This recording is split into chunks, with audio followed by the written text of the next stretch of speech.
Esse episódio Simples Vinho é oferecido por Franz Investimentos, onde grandes profissionais do mercado financeiro com a mais completa e diversificada linha de investimentos do Brasil podem te auxiliar a alcançar seus objetivos. Acesse franzinvestimentos.com.br.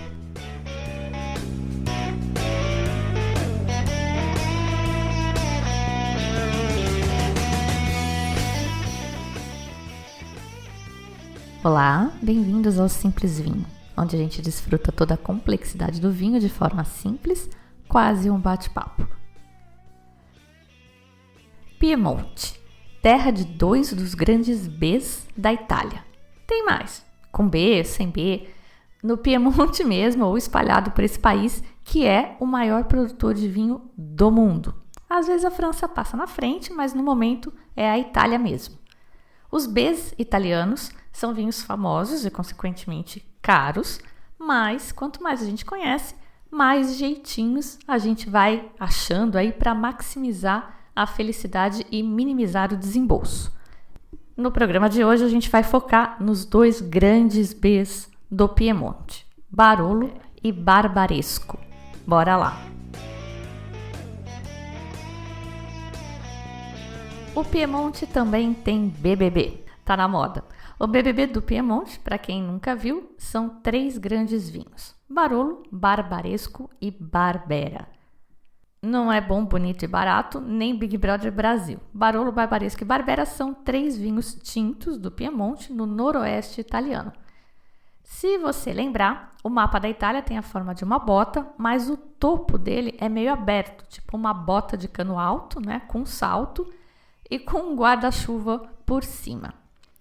A Toscana, onde é feito um outro grande B italiano, o Brunello, fica ali mais ou menos onde termina o guarda-chuva e começa o cano da bota.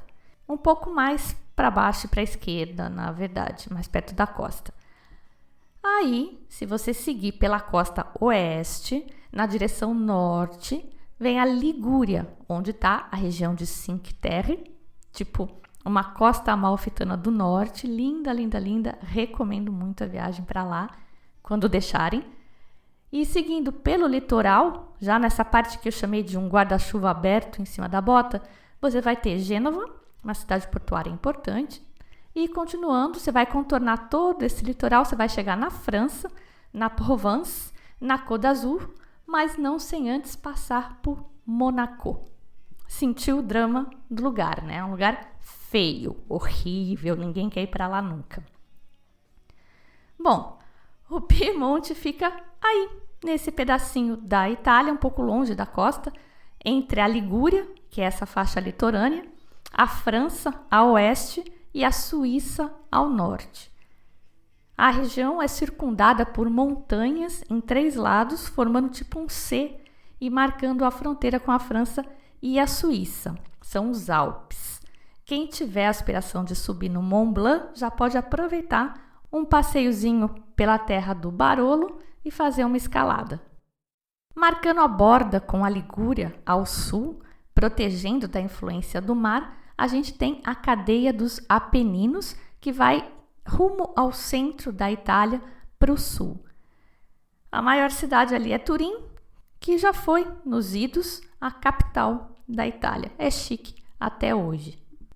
O clima aqui é continental, que é aquele que a gente aprendeu. Tem o verão curto e seco, com grande variação de temperatura entre os meses mais quentes e mais frios e também entre o dia e a noite. Essa região também é ótima para a gente relembrar e praticar outros conceitos que a gente aprendeu naquele capítulo sobre o que as videiras querem. A gente vai ver aqui a influência de um corpo d'água, percentual de areia no solo e a importância da incidência de sol no vinhedo. Se ele está inclinado e voltado para o sul ou se ele está na planície. Vai ser um ótimo exercício. Por uma daquelas obras de Deus, ou do diabo, ou de Baco, quase não tem área plana no Piemonte. Mais de 40% da área é montanha, montanha hard mesmo.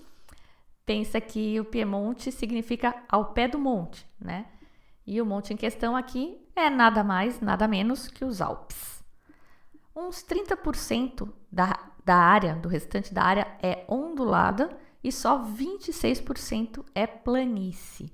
Possivelmente por esta topografia, mais da metade dos 700 km² de vinhedos são denominações de origem classificadas. Atualmente são 17 DOCGs, denominação de origem controlada e garantida, o topo da pirâmide de qualidade do vinho italiano, e 51 DOCs, denominação de origem controlada, que vem logo abaixo da DOCG na pirâmide. Nenhuma IGT. Não tem IGT no Piemonte, pelo menos não de vinho. Digo isso porque, comprovando essa minha tese de que o lugar aqui é obra do demônio, no caso do demônio dos gordinhos, né? Como se não bastassem os vinhos serem top, e a gente está falando aqui do rei dos vinhos e do vinho dos reis, a comida aqui não é brincadeira também, pessoal, é bom de garfo. Culinária famosíssima, com destaque para as trufas brancas. Inclusive, um dos passeios recomendados, quando deixarem a gente viajar de novo, é a caça às trufas, com um daqueles cachorros especiais treinados para encontrar estas preciosidades. Para quem gosta, né? Trufa é meio ame ou odeie. Bom, aí tem mais um par de alimentos com denominação de origem protegida, entre eles queijo gorgonzola e o queijo grana padano. Essas duas denominações são meio zoadas fora da Europa, né? A gente tem um monte de gorgonzola genérico por aqui, mas enfim, a rigor só é gorgonzola se vier do Piemonte. E lá se vão 5 minutos de podcast e nem comecei a falar dos vinhos ainda. Bom, assim como acontece em toda a Itália, o forte aqui são as variedades autóctones, que só tem aqui. A mais famosa delas é usada para fazer os 2 Bs do nosso BBB. Barolo e Barbaresco são vinhos DOCG feitos com a uva, tô dando tempo para lembrar, Nebbiolo, com 2 Bs, escreve. Os 2 Bs, Barolo e Barbaresco, uva Nebbiolo, escrita com 2 Bs.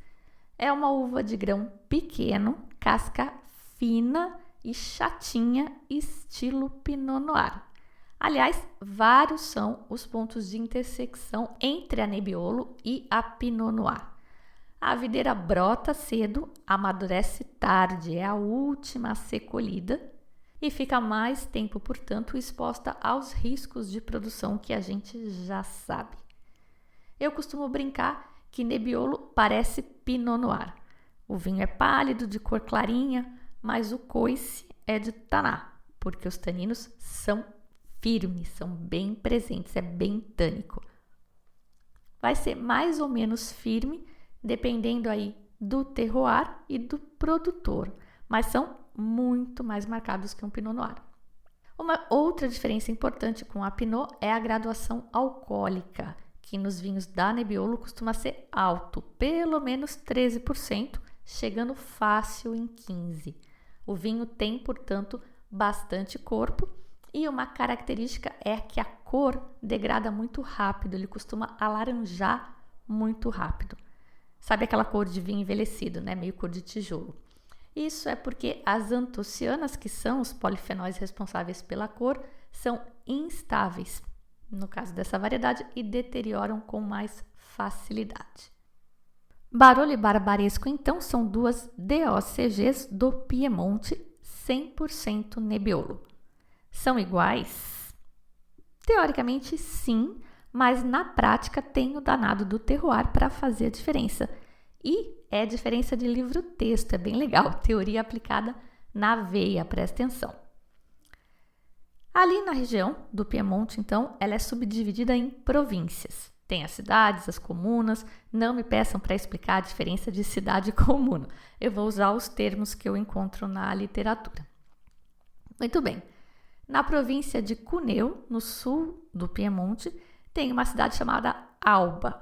Certeza que os mais antenados aí já se ligaram que tem um monte de vinho de Alba.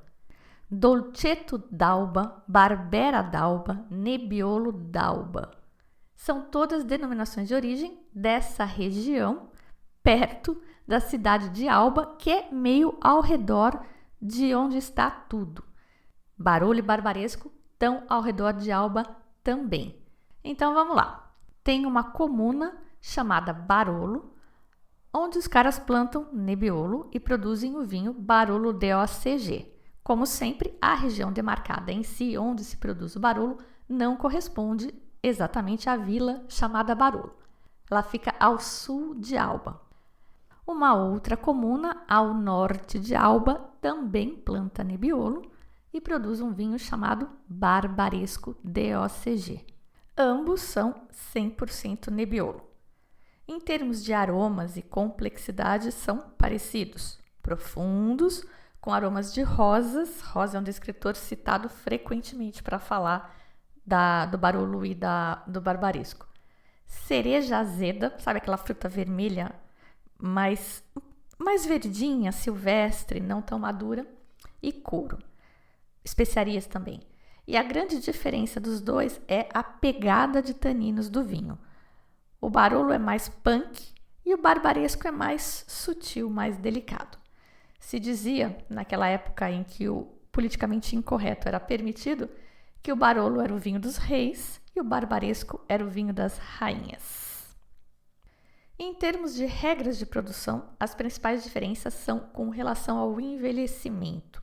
Os Barolo são pelo menos 3 anos na bodega, dos quais pelo menos a metade, 18 meses, em barricas. Já o Barbaresco tem proporcionalmente menos tempo de barrica. Do total de 2 anos que ele precisa envelhecer na bodega antes de ser lançado no mercado, pelo menos 9 meses tem que ser passado em barrica. Então, falando de um outro jeito, para ficar mais fácil de guardar, Barolo, 36 meses de armazenamento, sendo que 50% desse tempo em madeira. Barbaresco, 24 meses de armazenamento e menos de 40% deste tempo em madeira. Ambas apelações podem ainda ter o termo reserva, e aí precisam de mais 2 anos de armazenamento. Mas o que faz esses 2 vinhos diferentes não é só tempo de armazenamento. Eu falei que era coisa de livro-texto, né? Vamos contextualizar as 2 regiões, então, para entender. A gente já viu onde está o Piemonte, ali no guarda-chuva, em cima da bota, circundado pelos Alpes. A região geopolítica do Piemonte é dividida em províncias e essa mais ao sul chama Cuneo, cuja capital é uma cidade chamada Cuneo também, mas ela não é importante para a gente. A nordeste de Cuneo está a província de Asti, que faz, entre outras delícias, o moscato d'Asti, que a maioria já deve pelo menos ter ouvido falar. Muito bem, tem uma área chamada Langhe, que é a terra do Nebbiolo. Barolo e Barbaresco e outras cocitas más à base de Nebbiolo estão em Langhe. E eu não sei muito bem o que é Langhe. Não é uma cidade, não é uma província, não é uma comuna, mas é patrimônio cultural da Unesco e tem denominação de origem. Tem a Langhe DOC e ela contempla todas as uvas permitidas na região, e são bastante. Entre elas temos o Nebbiolo Langhe DOC. Mas essa região de Langhe, ela contém tanto Barolo quanto Barbaresco, e eu estou falando dela aqui porque vocês provavelmente vão ver por aí o Langhe Nebbiolo DOC. É uma área gigante que extrapola a província de Cuneo e chega até a província de Asti. Dentro da região de Langhe, Barolo e Barbaresco são bolsões de excelência da expressão da Nebbiolo. São regiões demarcadas, além de serem os nomes de cidades, como a gente viu, comunas, né, como eles dizem. Para deixar a coisa bem simples e fácil de entender, bem ao estilo de Borgonha. As comparações com a Borgonha, aliás, são frequentes. A Nebbiolo se compara com a Pinot Noir e a região de Barolo se compara com a Borgonha. Nem as comunas de Barolo e Barbaresco e nem as regiões demarcadas com os mesmos nomes são regiões adjacentes. Tem um mar de outros vinhedos separando as duas. As cidades ficam cerca de 25 quilômetros de distância só. E, como sempre, tem um rio na história. O rio Tânaro, que nasce na fronteira do Piemonte com a Ligúria, atravessa a região no sentido norte para desaguar no famoso rio Po, que é o rio que corta todo o norte da Itália. Barbaresco fica então mais perto do Tânaro e ao norte de Alba e de Barolo. Barolo fica ao sul de Alba. Barbaresco é mais baixa, é também mais distante das montanhas. Digamos assim que Barolo é mais ao pé do monte do que Barbaresco. Ao ser mais distante das montanhas, Barbaresco fica mais protegida dos ventos frios e das chuvas frias que descem do morro. São 25 quilômetros só de distância entre as duas, pode parecer pouco, mas em 2014, por exemplo, a diferença do clima em cada um desses locais foi dramática. Barolo enfrentou 1.400 milímetros de chuva, enquanto Barbaresco viu só 750 milímetros. Os corpos d'água, a gente já aprendeu, fazem diferença no clima. Eles diminuem a amplitude térmica diária e fazem com que a temperatura média seja ligeiramente mais alta. E, de fato, as uvas em Barbaresco amadurecem bem antes que as uvas Nebbiolo. Elas são, portanto, colhidas mais cedo. Os solos, em termos de formação, não são muito diferentes e não poderiam explicar a diferença nos vinhos, segundo escreveu o Andrew Jefford para a revista Decanter, no artigo de 2017 chamado Barbaresco, Mito ou Realidade. As margas fósseis cinza-azuladas de Santa Ágata e as margas do Léquio, que são ligeiramente mais arenosas e silteiras, dominam ambas as zonas, segundo ele. Léquio é uma parte mais a leste da região de Barolo, onde os barolos têm os taninos mais firmes. O que parece mudar, segundo Andrew, é a composição do solo. Lembra daquela história de argila e areia e como cada uma atua na drenagem e na temperatura do solo? Mais argila, mais retenção de água, solo mais frio, margem direita de Bordeaux. Cabernet Sauvignon não vai bem por lá porque precisa de mais calor para amadurecer bem. E olha a osmose aí. Voltando para Langhe, no Piemonte, de forma geral, quanto mais próximo do rio Tanaro, mais arenoso é o solo, e Barbaresco é mais perto do rio. De fato, em Barolo, a Nebbiolo é colhida bem antes que em Barolo, como eu falei. Os produtores de Barbaresco dizem que tem uma espécie de cinturão de ouro para Barbaresco na faixa mais próxima do rio mesmo. E essa então seria a principal explicação para a diferença. O Barbaresco mais macio e mais bebível mais cedo vem dos solos mais arenosos e com as temperaturas mais amenas perto do Tânaro. E o Barolo, mais tânico, com aqueles taninos que mordem e precisam de mais tempo para serem amaciados, vem dos solos menos arenosos e de um terroir mais frio nas áreas mais longe do rio e mais ao pé do morro. Piemonte na veia. A coisa do amadurecimento das uvas é tão crítica que a norma de produção do Barolo, a regulamentação da DOCG, especifica categoricamente que os vinhedos têm que estar em encostas. Plantar na área plana é proibido. E ainda, essa encosta não pode estar virada para o norte. Tem lá até os graus de norte que são permitidos. Estão especificados também a altitude mínima e máxima dos vinhedos. E vocês já devem ter ouvido que o nome Nebbiolo provavelmente foi originado pela névoa que a região tende a formar. Essa névoa cria um microclima mais frio e dificulta ainda mais a maturação. Os bons vinhedos são aqueles que estão mais alto acima dessa camada de névoa e que permite a uva amadurecer melhor. E só para constar, uma outra teoria diz que o nome Nebbiolo, núbia, de nublado, vem na verdade daquela camada de cera que deixa a pele da uva esbranquiçada. No geral, é legal a gente lembrar que na área de Serra Lunga d'Alba, que é uma faixa mais à direita, ali na região mais a leste, é onde o solo tem menor proporção de areia e, portanto, dentre os barolos, espera-se que aqueles produzidos aqui sejam os de taninos mais firmes.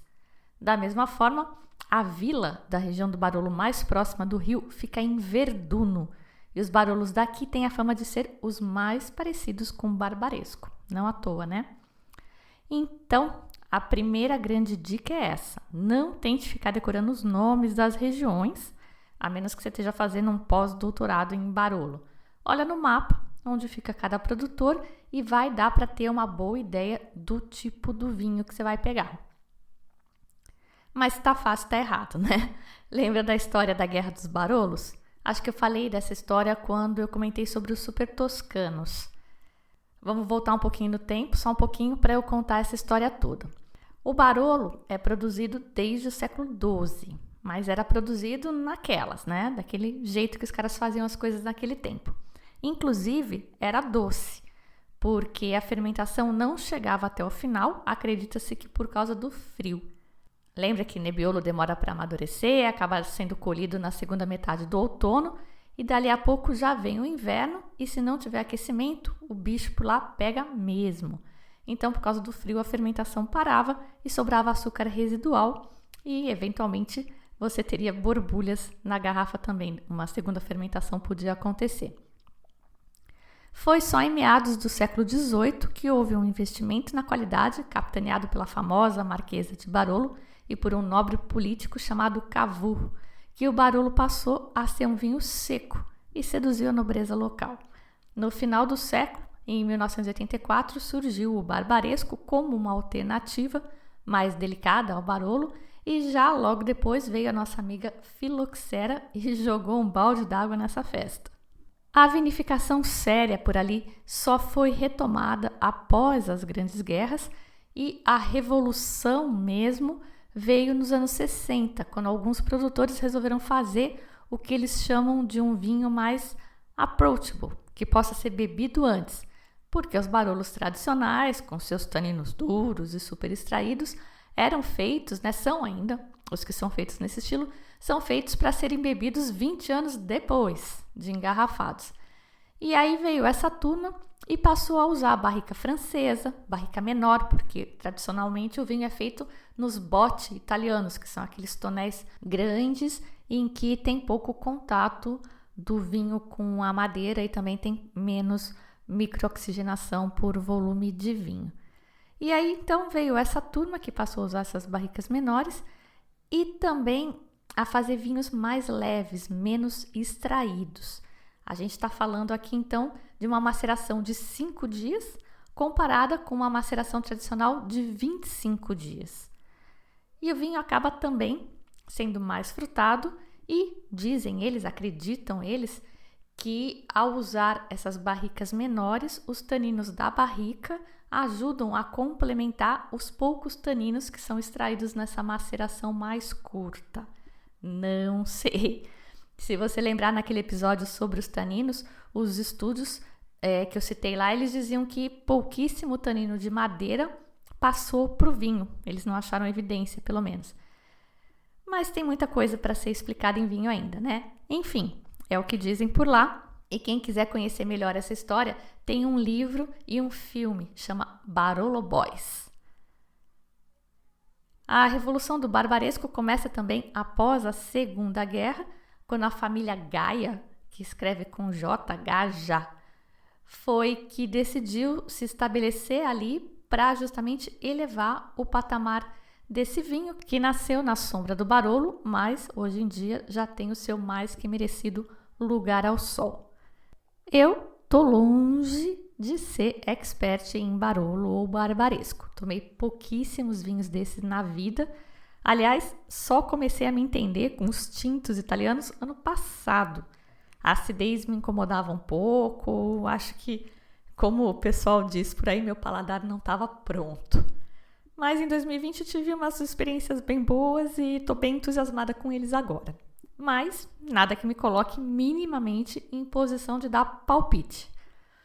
Eu lembro uma degustação de vinhos italianos que eu fui há um tempo atrás, tem uns 3 anos já, e eu estava lá toda prosa, tomando os meus barolos, mandei uma foto para um amigo meu que é sommelier e que morava na Itália. A resposta dele: essa cantina não é muito boa, não. Vinho de 600 conto por aqui.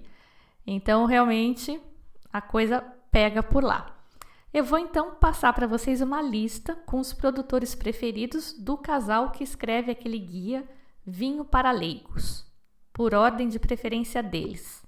Giacomo Conterno, Pio Cesare, Giuseppe Mascarello, Brunotto, Giuseppe Rinaldi, Elio Altari, Bartolo Mascarello, Cordeiro di Montezemolo, Vietti, Luigi Pira, Ceretto, também conhecido como Bricorotti, Manzoni, Gaia, Marchese di Barolo, Marcarini, Michele Chiallo, Aldo Conterno, Conterno Fantino, Roberto Voerzio, Giacomo Borgogno, Luciano Sandroni, Fontana Freda, Paolo Scavino, Renato Ratti, Poderi Colla, Brovia, Elvio Cogno, Clerico, Pira e Figli. Alguns produtores, entre eles Giacomo Conterno, os dois Mascarellos, Giuseppe Rinaldi, Bruno Giacosa, produzem o Barolo no estilo tradicional. Os outros, Gaia, Altari e Clerico, usam o estilo moderno. E alguns, como o Ceretto e o Vietti, combinam os dois, que é uma tendência, né, de combinar o moderno com o antigo, o tradicional. Curiosidade, aquela cantina que o meu amigo disse que não é muito boa, sabe? Tá aí entre esses. A lista dos barbarescos. Bruno Giacosa, Gaia de novo, Marchese di Greci, Ceretto de novo, Produttori del Barbaresco e De Forvilli. Gostaram do meu italiano? Não se preocupem, vou deixar tudo por escrito no post onde eu vou publicar esse episódio no site www.simplesvinho.com. E assim, fechamos o nosso podcast com um Barolo e Barbaresco só. Tenho muito mais coisa legal para falar de vinhos à base de Nebbiolo, inclusive algumas alternativas bem interessantes que a gente pode tentar garimpar por aí. Não vou falar hoje porque o programa já está muito comprido, vocês sabem que eu não gosto de episódio comprido, mas já está quase pronto, juro, e sai em breve, porque eu minto pra caramba aqui, né? Eu digo, vou fazer e acabo não fazendo, mas esse aí tá quase pronto. Não vai ser o próximo, porque o próximo episódio vai ser o SV 100, o Simples Vinho 100, vai ser comemorativo, mas no 101 a gente fala desses outros Nebbiolo que dá para comprar sem virar sem teto. Tô vendo se consigo até cupons de desconto também, torçam aí, cruzem os dedos. Eu sou a Fabiana Knossaisen e vou ficando por aqui com o Simples Vinho. Tchim, tchim.